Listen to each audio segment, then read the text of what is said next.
warahmatullahi wabarakatuh. Salam sejahtera, Sobat Ero, apa kabar? Kembali ketemu lagi ya untuk sharing information di link saya. Jangan lupa subscribe, like, and comment supaya YouTube berkembang dan kita sama-sama menyaksikan yang baik dan manfaat. Terang tikung terang kum terang, hukum jadi terang. Belas belas belas kum belas, hukum jadi jelas. Yuk kita ikutin bersama. Yuk kita sekarang mau jelasin apa. Kemarin saya udah jelaskan tentang Sobat Ero ingin jadi notaris. Apa sih? Apa tips-tipsnya atau sekolahnya?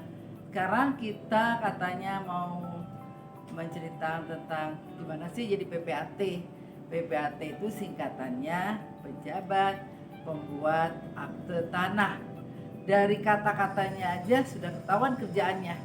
Kita memproduksi akte, yaitu tentang pertanahan dengan hubungannya dengan tanah. Jadi produksinya pastinya tanah. Sebelum menjadi kita pejabat pembuat akte tanah, kita harus sekolah. Sekolahnya sama dengan menjadi notaris, yaitu sarjana hukum, dan dilanjutkan dengan S2 Magister Kenotariatan. Terbuka di mana aja sekolahnya, bisa di swasta, bisa di pemerintah. Nah, setelah dapat S2 MKI, jadi SHMKN. Nah, itu dia magang di kantor pertanahan selama 6 bulan. Magang itu untuk mengetahui apa saja jadi pekerjaan di pertanahan, karena kerjasamanya selalu dengan pertanahan. Apa tugas PPAT nantinya? Yaitu setelah disumpah dan menjabat di suatu daerah tertentu, daerah tingkat 2, diangkat sumpahnya melalui kantor pertanahan setempat, dan kita kemudian memasang plang tadi ya. Terus dari itu kita bekerja untuk terima tamu atau klien. Misalnya kita membuat jual beli. Nah, tugasnya apa aja? Tugasnya itu mengecek sertifikat, keabsahan sertifikat. Artinya sertifikat itu valid dengan namanya yang ada di sertifikat. Kita ngecek KTP-nya. Sekarang online kita cek. Nah, setelah hasil validasi dari BPN clear and clean, baru kita menyiapkan aktenya. Aktenya kita udah ada format, tinggal mengisi nama penghadap, terus disesuaikan dengan pembeli penjual. Harus hadir ya pembeli penjualnya, dan PPAT itu diangkatnya sesuai dengan daerah kerja dari suatu kabupaten atau provinsi, dan menerima kerjaan pertanahannya juga di daerah di mana dia berkantor. Kalau dia ada terima di luar, dia tidak bisa bikin akte, dia hanya bisa rekanan. Misalnya saya notaris PPAT DKI, sekarang ada kerjaan di Bandung. Nah, saya kerjasama dengan PPAT Bandung. Antara notaris PPAT emang seperti dua mata uang yang tidak bisa dipisahkan. Jadi biasanya bergandengan kantornya, kantor notaris dan PPAT, karena kerjaan PPAT dan notaris itu saling melengkapi, saling membantu, dan konsultasinya juga bebarengan kalau tamu ingin datang. Pejabat pembuat akte tanah diangkat umurnya sekarang bisa 22, kalau notaris 27, karena dianggapnya lulus MKN itu 22 sudah bisa. Nah, tapi dengan pengalaman dan menunggu magang dan menunggu penempatan itu mungkin sekitar 24 apa 25 sudah bisa menjadi notaris di tingkat PPAT di tingkat 2. Pejabat pembuat akte tanah juga sama, mengikuti peraturan pemerintah dari BPN, dan juga ada kode etik dari pengurus pusat Ikatan Pejabat Pembuat Akte Tanah dan ikut organisasi PPAT yang mumpuni. Kita terus mengaji ilmu dengan kadang-kadang mengikuti pelatihan yang dibuat oleh Badan Pertanahan atau juga kita mengikuti dari pengurus pusat IPAT. Nah, kalau untuk pekerjaan yang harus berhati-hati, pokoknya sebagai PPAT baru tetap waspada dalam menerima sertifikat yang akan kita buat.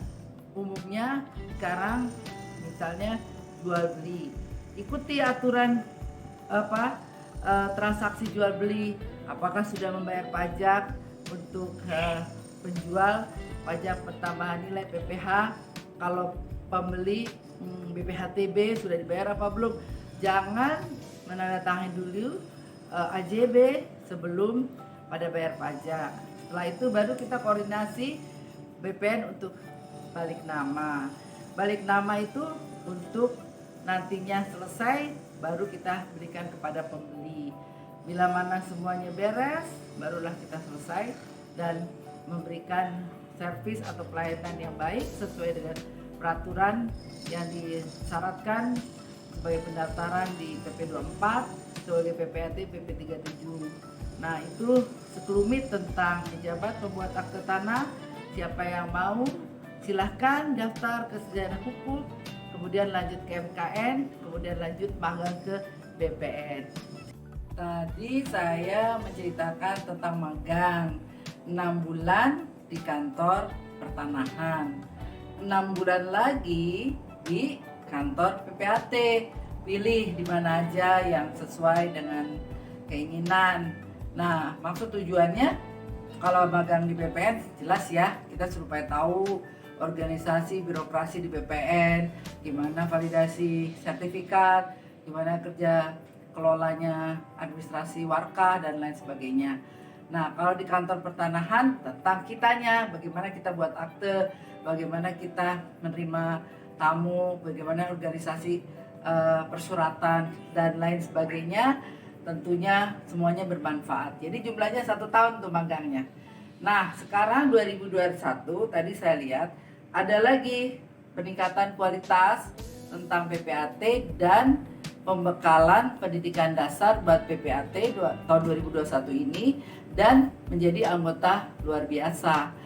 Nanti pelatihan pendidikan dasar itu merupakan bekal bagi PPAT supaya mengerti lagi secara maksimal. Bagus sih supaya kita juga lebih mendalam tentang pertanahan itu artinya, dan kewaspadaan dan kehati-hatian dalam menerima pekerjaan, karena kekinian ini banyak sekali mafia-mafia tanah dan banyak sekali sertifikat-sertifikat bodong, tumpang tindih dan segala macam. Jadi kalau kita ada pendidikan dasar yang dikelola oleh BPN dan pengurus pusat IPAT dan kita menjadi anggota luar biasa, kemudian kita belajar sebelum terjun ke masyarakat, itu jauh lebih baik. Oke, sementara nanti saya tulis di deskripsi untuk peraturan-peraturannya. Untuk informasi di YouTube Lisan ini cukup dulu. Sampai ketemu di link berikutnya. Salam sukses selalu. Jangan lupa think positif, be happy, always bersyukur. Wassalamualaikum warahmatullahi wabarakatuh. Bye.